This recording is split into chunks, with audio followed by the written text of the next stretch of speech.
ஆந்திர பிரதேச மாநிலம் விசாகப்பட்டினம் அருகே $15 பில்லியன் மதிப்பிலான கூகுள் செயற்கை நுண்ணறிவு தரவு மையத்திற்கு முதலமைச்சர் சந்திரபாபு நாயுடு அடிக்கல் நாட்டினார். 1 ஜிகாவாட் திறன் கொண்ட இந்த தரவு மையம் இந்தியாவின் டிஜிட்டல் உள்கட்டமைப்பு வளர்ச்சியில் மிக முக்கியமான மைல்கல்லாக கருதப்படுகிறது. Please put your hands together for this historic moment. Ladies and gentlemen, Google Cloud India AI Hub at Tarluvada, Andhra Pradesh. $15 billion భారీ పెట్టుబడితో గూగుల్ భారతదేశంలో చేపడుతున్నటువంటి అతిపెద్ద డిజిటల్ మౌలిక సదుపాయ ప్రాజెక్టుల్లో ఇదొకటి కావడం నిజంగా విశేషం. தார்லுவாடா உள்ளிட்ட பகுதிகளில் 600 ஏக்கர் பரப்பளவில் அமையவுள்ள இந்த மையம் மேம்பட்ட AI கிளவுட் மற்றும் தரவு சேமிப்பு வசதிகளை வழங்க உள்ளது.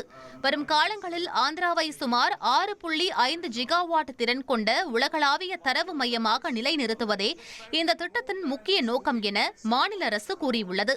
1,28,00,000 மனங்களை வென்ற தந்தி டிவி யூடியூப் சேனல். தவிர்க்க முடியாத தம்ப்நெயில், கலக்கலான கான்டென்ட்ஸ். நீங்களும் இந்த குடும்பத்தில் இணைய இப்பவே சப்ஸ்கிரைப் பண்ணுங்க. அசுரபலம் கொண்ட எங்கள் டிஜிட்டல் கரங்களில் உங்கள் விளம்பரங்களை சேர்க்க வாட்ஸ்அப் பண்ணுங்க. 8939888838. Email advtthanditv@dttv.in.